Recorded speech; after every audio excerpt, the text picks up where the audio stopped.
Hey, good morning, everyone. I'm super excited to have Michael Morgan from A Few Good Men here today to discuss why mentorship matters and how you can change someone's life in just an hour.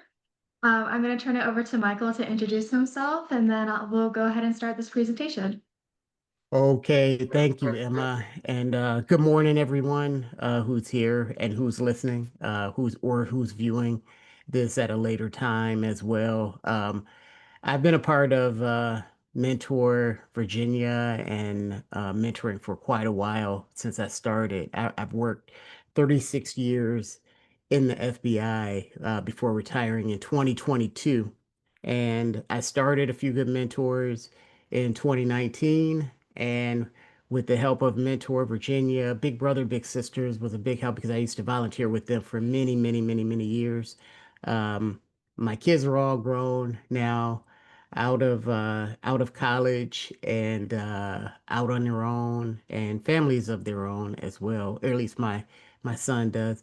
And so this was a perfect opportunity for me to give back and start the organization. And I really formulated a plan many years ago. And I know everyone's time is limited. And so I really came up with the concept that really 1 hour can make a huge difference in a young man's life. And the reason I chose A Few Good Mentors, I love the movie A Few Good Men.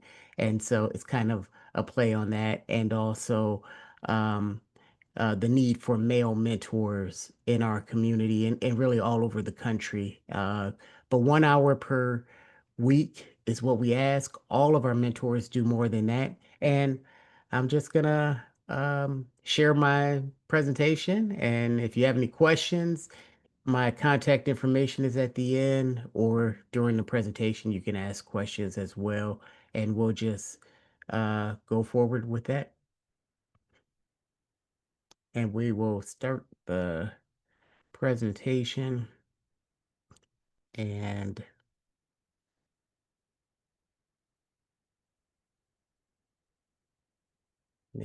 there we go. And hopefully everyone can see the screen. That's me with some of the young men in the organization. My best friend Greg is on the far right. He's vice president of our organization, and we also go to church together. And we're just really close. Me, his family, mine. The picture is kind of cut off because my grandson is to my right, so he would be highly upset if he knew that, but we're not going to tell him about that one. But I love the kids. They range from ages 8 to 18, and I even mentor higher than that actually. And I'll talk about that briefly as well. So we'll go to the next slide. And I told you a little bit about myself, but I'm also recently was elected as or appointed as the executive director of the Northern Virginia Black Chamber of Commerce, and and A Few Good Mentors has also been a part of that, and also Prince William Chamber of Commerce since our inception. And it's just a great networking ability and networking organization for us here in Northern Virginia. And but my main focus is A Few Good Mentors. And yesterday I had an opportunity to go to the Virginia Education and Workforce Conference down in Richmond, and I thought it was a phenomenal event, and it really reinforced something that's important to all of us, and that's that need for mentorship in the workplace, mentorship in our communities. And we'll go to the next slide. And the big question is always why? Why? And you all know, most of you all who have mentoring organizations, you all know the challenges and the need that's out there for mentoring organization. But way too many of our young people are just need positive role models. And you don't have to be perfect, is what I tell all of our mentors, but you have to be consistent. And that's kind of our main thing. And of course, being former FBI, our background checks are pretty stringent. And so, that's very important to me, being a father and a grandfather, that we have good people and people who can pass at a level um, pretty equivalent to an FBI background check, And so, and I do yearly background checks. I'm not sure how many organizations do that, but I do that, and I also have a system set up where I can um,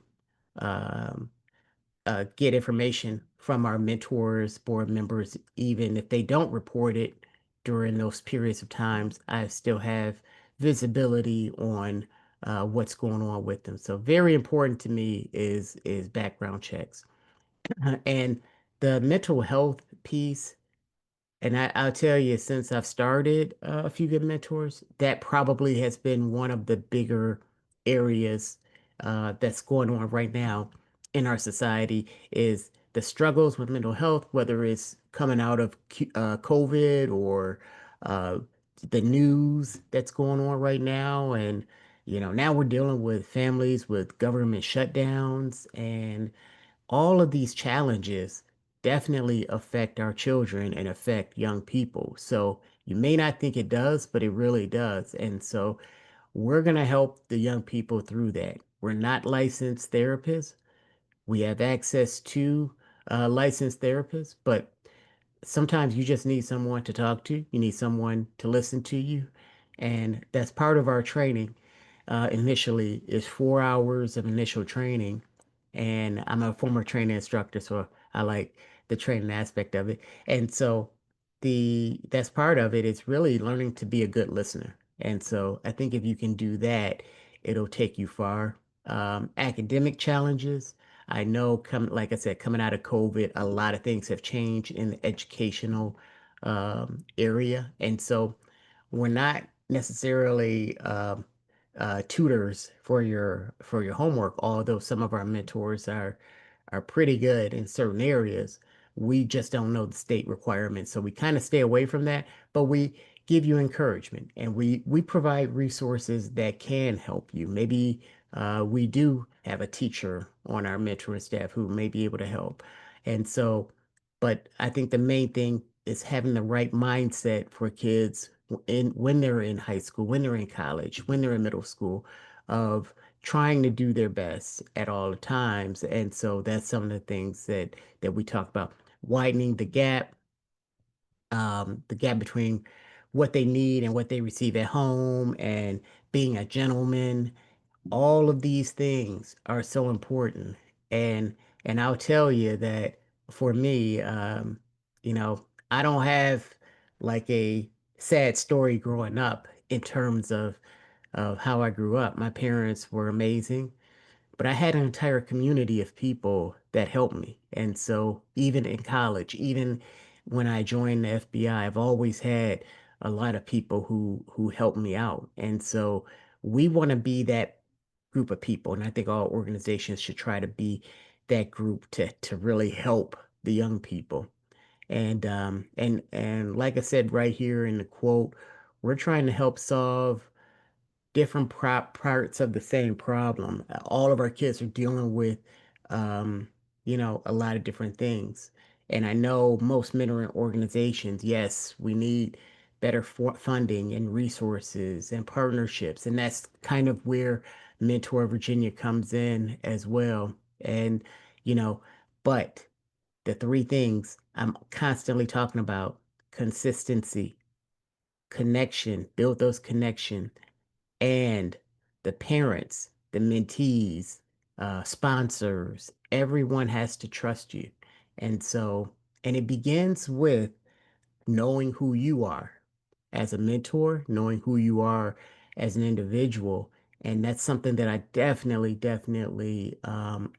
train my mentors and everyone in organization about is, let's find out who you are, and that changes over time as well.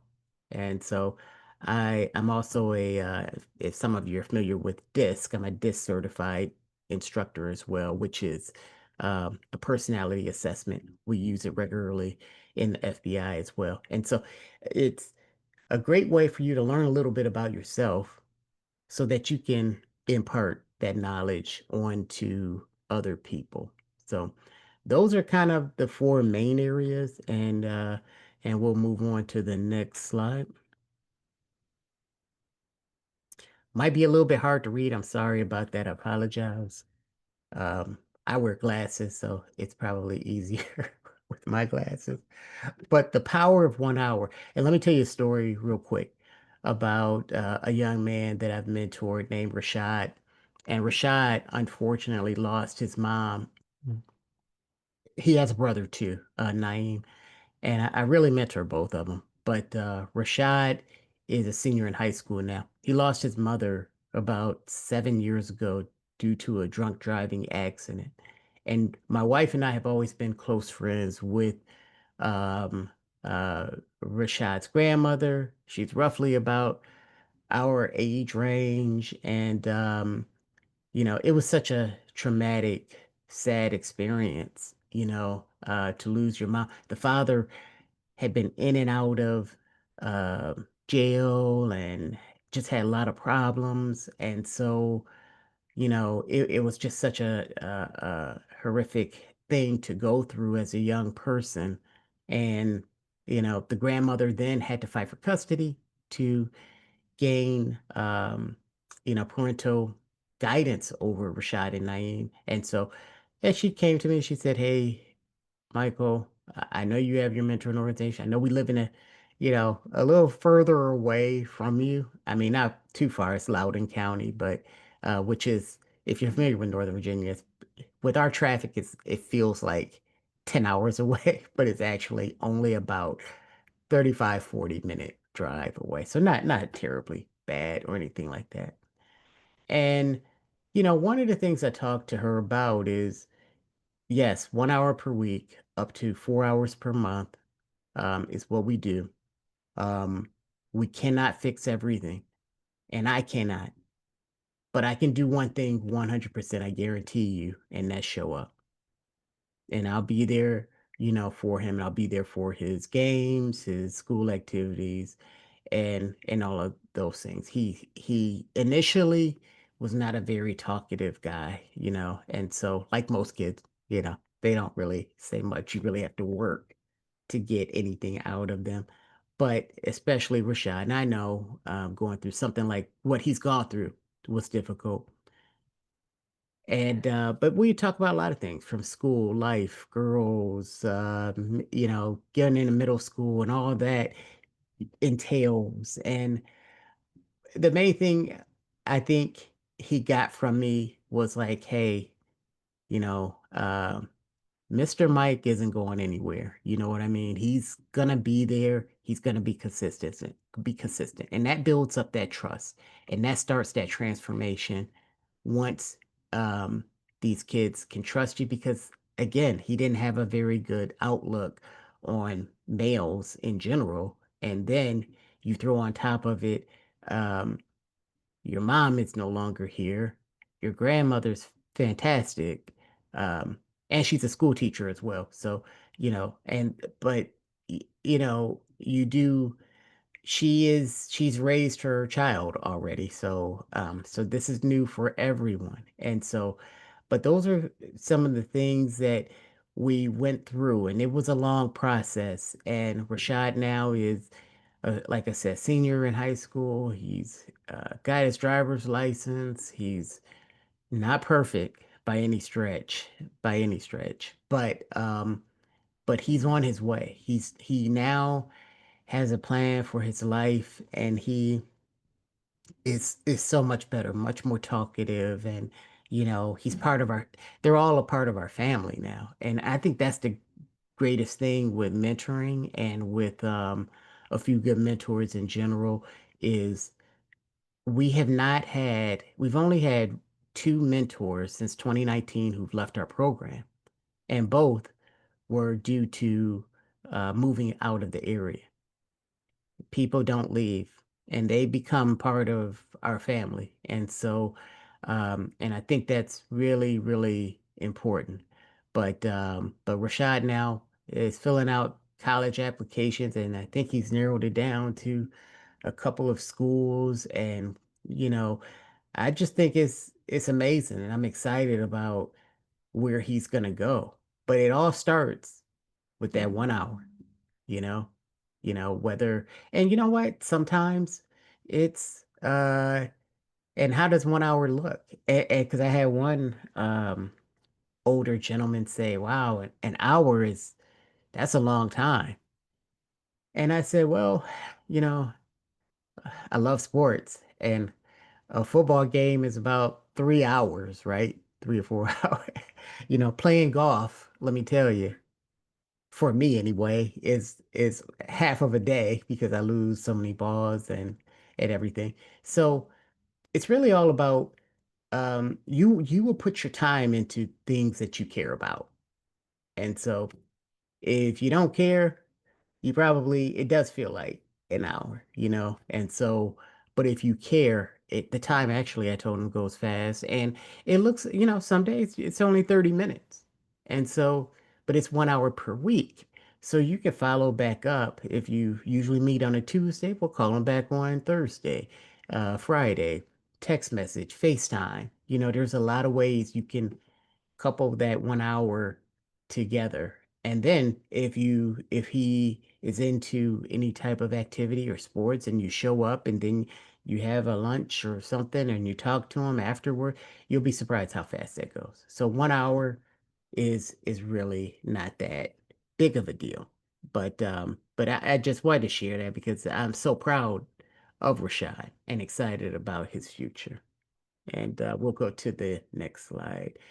And so um, and that's me on my deck. There's a picture of me. There's another mentee of mine, CJ. CJ actually is in his third year of college now. He was a lot younger in this picture. And so, and I love the quote, um, to have a positive influence on all who come in contact with Chick-fil-A. We all love Chick-fil-A. We all think it's a positive feeling that we get when we eat into those nuggets, right? And so, and that's how we want to be. We want to be that positive influence on the young man, and we take every interaction seriously. Every moment is an opportunity to have a positive influence on a young person's life. Every hour counts, and every relationship transforms. And we not only are doing these, but what we've noticed is that it even helps our the family structure in general. So the key thing I always say is plan your meeting with your mentee. Don't go into it just haphazardly, or you can go in off the cuff sometimes, but have some idea of what you want to do with your mentee and things that you want to talk about. We use a acronym called SHIELDS, and we'll get into that into the next slide. And so SHIELDS really stands for uh, spirituality, integrity, development, health, leadership, and stewardship. And we are not necessarily a and I'll back up just a second because the SHIELDS acronym really comes from my parents. And these are the things that they taught me. And my next door neighbor, Chucky, was the mentor in our neighborhood. And all I did, real simple, is just take what I learned from my uncle, my next door neighbor, my parents, my coaches, my professors, and my supervisors when I was in FBI, and just kind of grouped it all together into these core values. 90% of it came from my parents. And these are the things that they taught us, my brother and my three sisters growing up, that really helped us.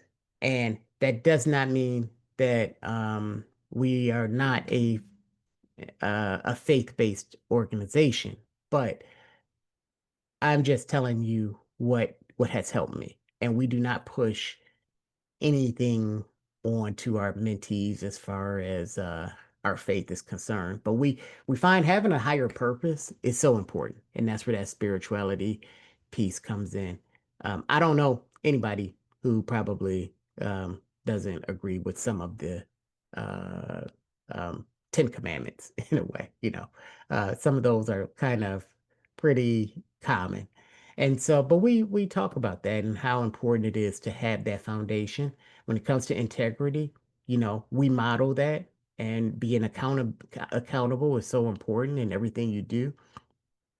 When it comes to, I'm sorry, health, we talked about mental health, but also physical health is so important.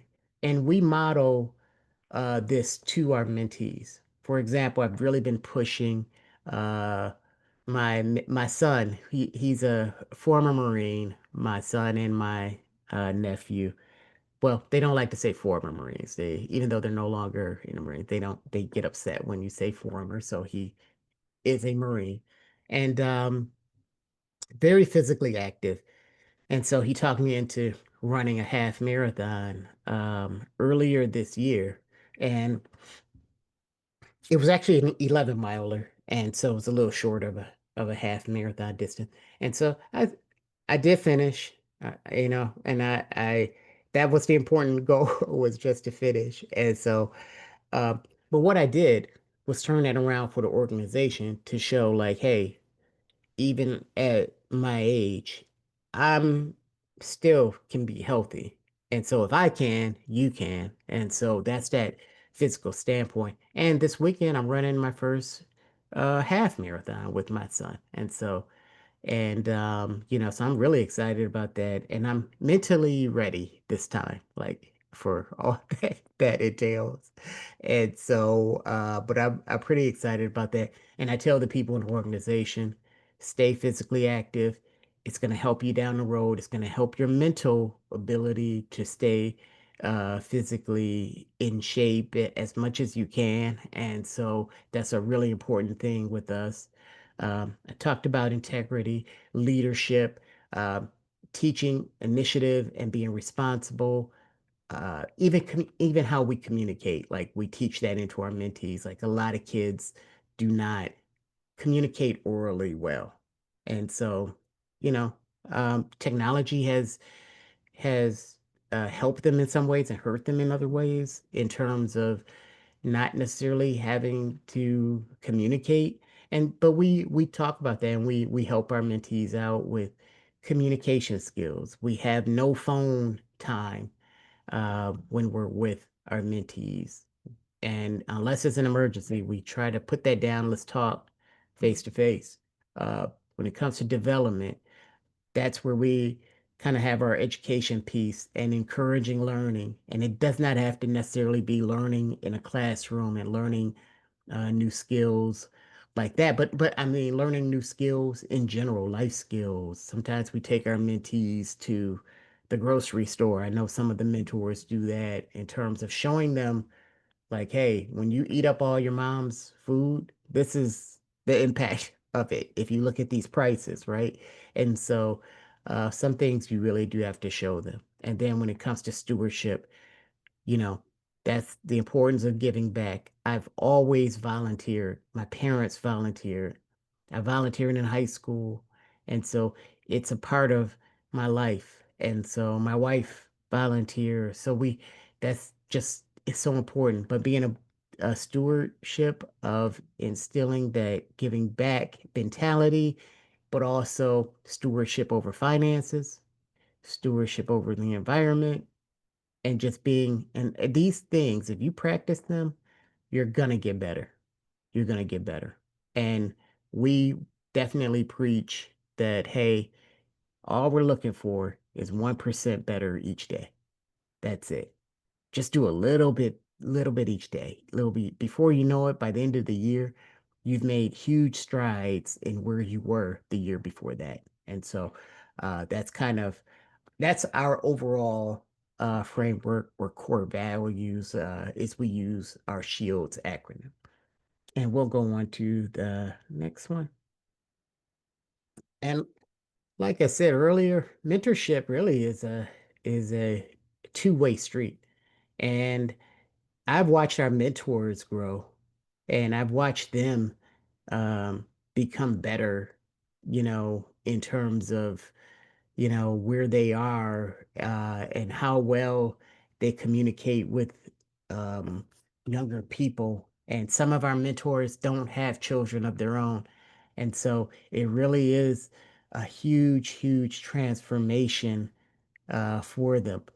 But I always tell them that, hey, the two things, you know, try to think about is be a good listener. Listen first to your mentee, you know, stop the open-ended questions, or ask questions that elicit, you know, more thought, because if you just say how's school doing, you guys know you're just gonna get fine, and then that's it.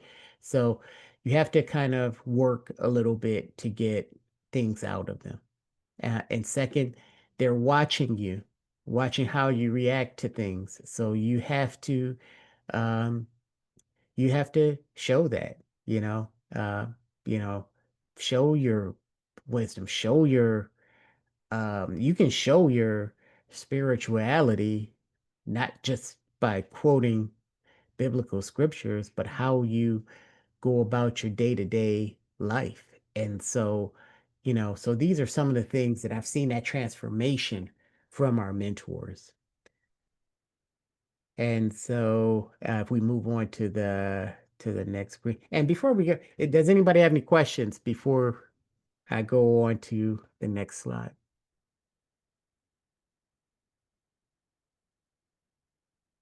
Okay, so and really, as we close, I always want to challenge three things you can take back either to your organization or your life.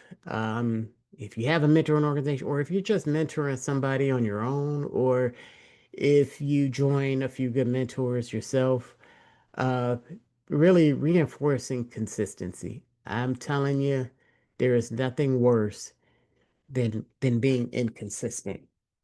It's so important to us that I have had to actually reassign mentors because not because um the the parent did complain a little bit, but if you're not consistent, you can't work with us.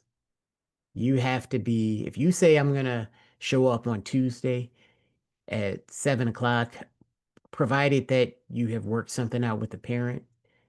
If you have not worked anything out and you do that if you do that on a regular basis, then you have to go. And that is so, so important for us. So you have to be consistent. Our framework, our core values, shields is what drives our organization. Everything flows from there that we have. We're going to start a gentleman's academy here soon in 2026. Everything is based on our shields framework. We have other things that we already have in place that, we do a Black History tour in Northern Virginia because they've taken out a lot of historical things in the school system. So one of the parents asked me, about that. So we started doing that, which has been phenomenal. We do it on a quarterly basis. Everything is built on our Shields framework. And so, so that's something that uh, if you have your own framework, if you have your own core values, make sure you lead with that. Make sure every organization I've worked with or have been a part of, the core values are so important. Collaborate intentionally, connecting with other organizations. We're not in competition with other mentoring organization. We're in competition with society in general because we've got to help these young people, and so we really have to share resources, co-host events, get out there, work together. If there's female organizations, we'd love to work with them as well. We're always looking for opportunities to collaborate, and it helps us, and I think it can help other organizations as well. And so, and if we move to the last slide I believe I have. And there's that quote again, have a positive influence on all who have come in contact. I love Chick-fil-A and their business model, so you'll see that a lot. Um, but just imagine if every mentor and organization in the DC area and Virginia and beyond made their guiding principle is to have that positive influence when they come in contact with your organization or with you as an individual. Think how much further along we would be. Think how great your organization would be, how great um, you know, our society would be. And 1 hour per week, 1 hour of your time is so easy to do. And if you look at your schedule, you can carve out 1 hour and one lifetime, one life at a time. You're not going to be able to save everyone. And that's not necessarily our goal, but um, having that individual connection and building up one person can transform an entire generation. And so it's just one young man at a time for a few good mentors, and one legacy at a time. And so um, that's pretty much us in a nutshell. If we had one standard, it would be 1 hour at a time is what we do. All right. Okay, I personally have a bunch of questions that came up because I was taking notes. I would love to open the questions to everyone so that I don't dominate, but just to break the ice, I'll start with one that came up for me early on. Um, Something that's really great about your organization is that you're getting a bunch of male mentors involved. And I know that's something I've heard from a lot of people. Like, obviously, there's a lot of men passionate about young kids, but they're harder to get engaged. Can you explain a little bit about how your organization has like built this strong network? Yeah, that Emma, that is the uh most difficult thing about what I do. Uh Recruiting good male mentors is the single most difficult thing out there, even besides funding. Yeah, but getting good mentors is difficult. What I have done is a couple of things. First, when I was in high school, I went to all boys high school. And so I kind of leaned on a lot of that when I started a few good mentors, meaning the brotherhood, the um, friendship building, uh, resume building. The way I recruit is I'm like, look, this is a complete, this program is going to help you in so many ways. From you're going to get some male friends who are going to be supportive, who are going to help you, who own businesses, who can help you with your resume if you need help with that. You're going to be able to, and that's that networking piece that you're going to get from a few good mentors. But just that's the main thing I think a lot of guys are looking for is more than just I show up and that's it. What it's turned out to be for a few good mentors and the men involved is more of a brotherhood, you know, regardless of your background or where you come from or anything like that. We've all become really close brothers in all of this. And so I think it's something that that's not something that we necessarily push that you have to be a part of our organization and things like that to formulate that brotherhood. But it just has come out that way. And I think they really enjoy the camaraderie. Sometimes we go to games together. Sometimes we are just come over to my house and shoot pool. And, we do a lot of things outside of mentoring. And so, but it helps me and it helps them when we develop that friendship. And so I think I think they appreciate that, but it's difficult. And we recruit through churches. We recruit through 90% of it, those word of mouth. Our mentors know someone else who they think would be a good mentor, and That's pretty much how we find them. I love that. It's like the peer-to-peer mentoring never stops. But Yes. Yep. sometimes we forget. Like we always say mentoring goes both ways, but it's a whole network. Yeah. Um, so I also had a question about you kind of brought this up where one person was saying 1 hour can be a long time, and also how sometimes when you're talking to kids, it can be hard to get more out of them. They can be a little shy and quiet. Do you have any advice for a relationship that's just kind of at the beginning, like that first hour, that second hour, when it's like it is going to be kind of awkward and you have to work through it to get to that deeper part of the relationship? Yeah, that's another good question. And first of all, we go into that first. Really, honestly, I always tell our mentors it's gonna take about 5 visits at a minimum, maybe more. Um, which equivalent to over a month. Okay. And I tell them that those first meetings, you're not gonna fill an hour. You may only get 10 minutes, you know. Um, just spread that out over the week. Those first meetings, do not bombard with a lot of questions, talk about yourself, and talk about, you know, what you hope, um, you and your young man can accomplish. Initially, we do like a pre-interview first, like usually over FaceTime with the mentor, myself, if I'm available, the mom, and the mentee. So we learn a little bit about them that way.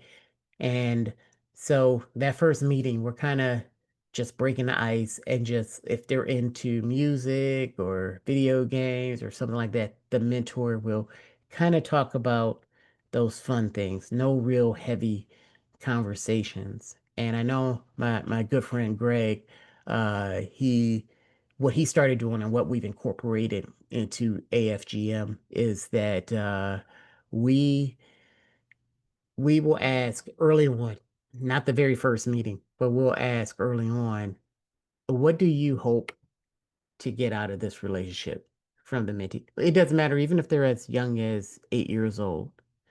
And we have gotten such insightful responses. We had one young man, he was maybe 8.5, not even 9 years old yet. And he said, just don't hurt me. And not in a way of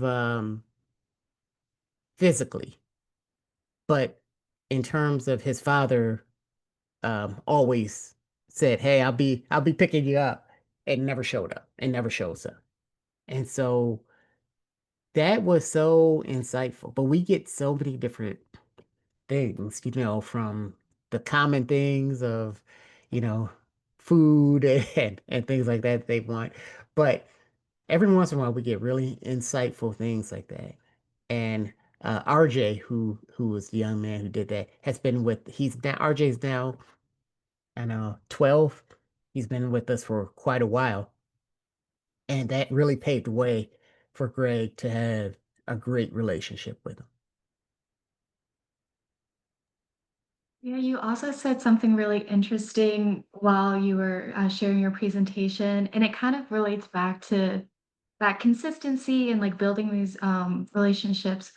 First of all, I think it's amazing that you do 4 hours of training, but something that you said was that the mentors have to know who they are before they can enter into these relationships. Can you just build upon that? Because I thought that was really, really interesting.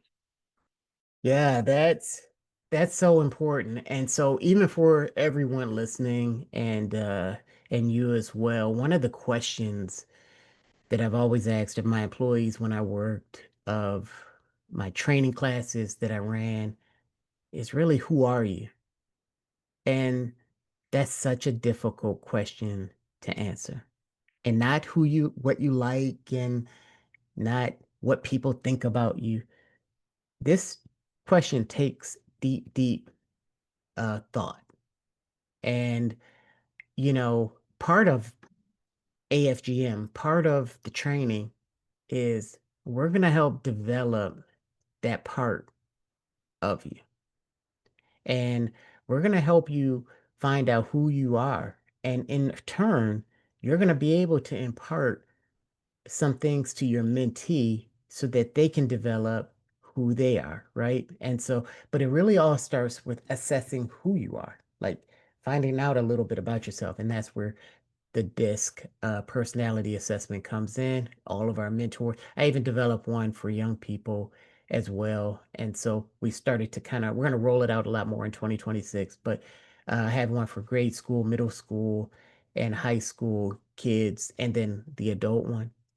But it really starts with laying that foundation of who am I? Like you can't lead if you don't um, know who you are. And our tagline is leaders building leaders. Well, you can't lead if you don't really know who I am and the all of my life experiences. And it's just if you can answer that question in one sentence, you haven't thought about it enough, is what I tell them.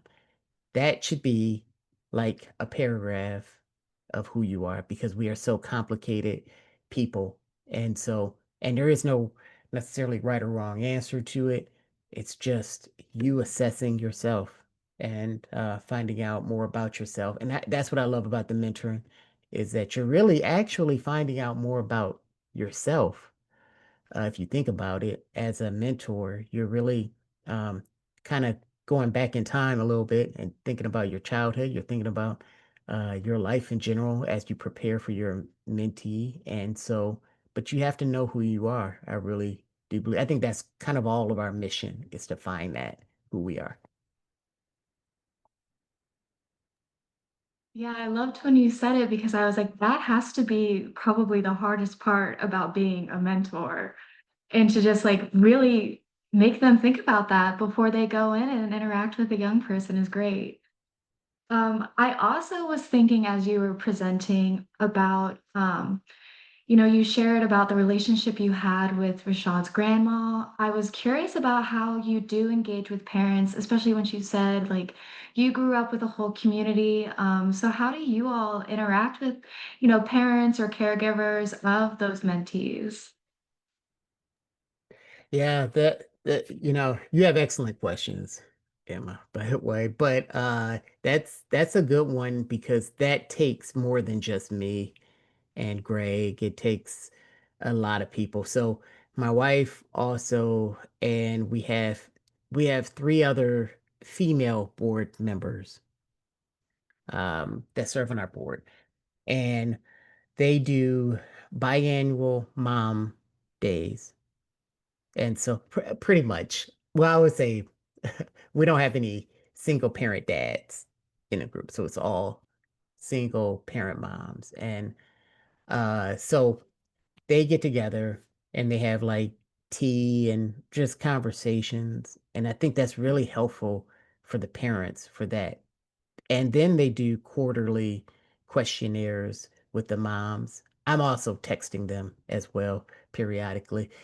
But really, I've noticed that when I would ask questions, they would talk to me and give me good information, but it wasn't like my wife and the other females they would really expound on the relationship with the mentor and then, they encourage they're building on the Shields framework too. And so they talk about Shields and you know, and they talk about life in general. And I think they really gain a lot from those relationships. I think it helps our program out quite a bit. And they sometimes, and we encourage them to send videos in on how it's going with their son and the mentor. And they typically provide good feedback. We also have an app, by the way, that I started just over the summer, and we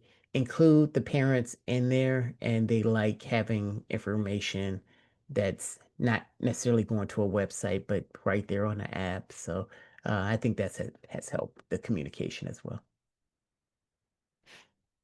Yeah, that's really cool. I've heard not a lot of other programs, but a couple have mentioned building out their own app, and I think that's really awesome. I might reach out to you about that separately. But speaking of communications, one of the other things that stood out to me was when you were talking about teaching communications to the mentees. I was curious about, I mean, I think we all kind of know some of the struggles that they have, but what exactly you're trying to address as far as whether that's, respectfulness or is that just, and like, I don't want to say it in a bad way, but like, being on your phone instead of being present, like what areas are you addressing and how are you addressing them? I know you mentioned a little bit about having no phone time, which I think is great. Even I need to implement that sometimes, but I would just love to hear about how you are improving communications. That's such a big area of need. Yeah, yeah. And I grew up in an era where I remember when cell phones started. So so it's easier for me to have a no cell phone time period. It's something that I had with my children when they were younger. And when we're together, that and part of the communication is the cell phone usage is like huge. And so we I love my cell phone and I think it's great. And we tell the mentees that as well. But when we're together, 1 hour, we can put that down. And then we actually show them. We turn ours off first and we put ours away first. And I think it's just a part of kind of getting accustomed to like looking someone in the eye and talking and getting a response from someone and just helping you develop because as you get into the corporate world and as you whether it's corporate or government or whatever you do later in your life, you're going to have to be able to communicate and lead in that way. So we try to help them out with that. I know with Rashad, he was horrible at communicating, and so especially he had to do some reports at school on, a report or stand up in front of class or and that sort of thing. And I said, that's great. And so, but I had to help him with that, which started us doing like some virtual things of like similar to like a Toastmaster type thing where we have them talk orally about a subject and it was all fun and that sort of thing. And I really want to grow that part out because giving um, oral presentations, I think that will set you apart from your peers so much because so many people in that age range may not have that skill. And so being able to develop that is really big. It'll help you with job interviews. I know with Rashad, he's gotten two part-time jobs. And so, you know, not at the same time, um, but his interviews have been, pretty good. And so obviously they wanted to hire him. And so but that all goes into that communication and it really starts with the cell phone and putting it down for a little bit, and then developing your oral presentation type skills. That's awesome that, you actually get to see it work real time with things like interviews and probably college interviews as well. Yeah. Um, so I do have one final question for you since we're coming up on the end. And this is actually the very first question I had. So you had mentioned that, you had previously worked with Big Brothers Big Sisters, so you've been a mentor for a long time.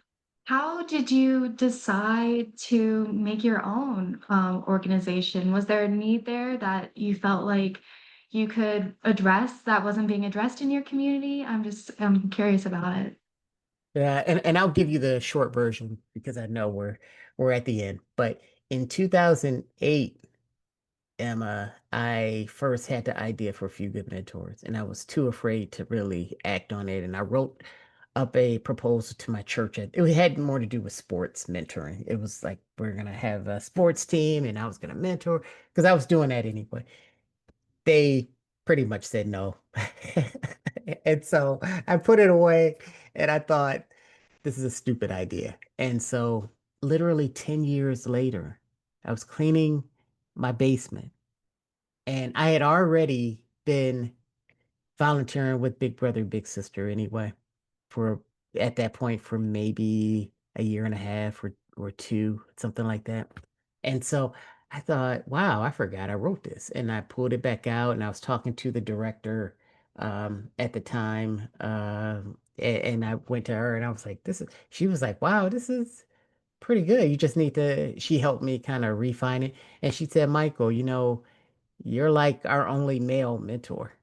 When we had group events, the moms would have the males mentoring them the young men. And so she said, "Hey, there's a huge need for male mentors. I just can't seem to get them." And so and then that's when it sparked. I rewrote um my plan. This time I used a business approach and I wrote a full business plan. And so I went that way, had a presentation to my wife and my mother-in-law.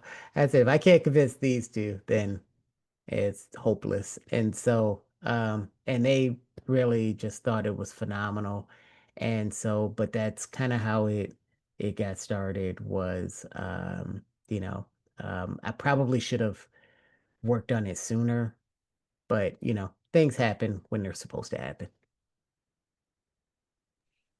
I was about to say it all works out the way it's supposed to because I feel like I could ask you questions all day. I feel like your program is just like it's so well run and interesting to me, but unfortunately we are running out of time. So thank you so much. I'm definitely going to share this out and share your information in case anyone has any questions about anything we discussed today or anything that we didn't get to. So thank you again for coming in and being an expert on this topic. Okay, thank you. Thank you. And if you all need anything, let me know. I definitely think what you all are doing is phenomenal at Mentor Virginia. Thank you, See you Michael. next time. Okay, thank you. Bye.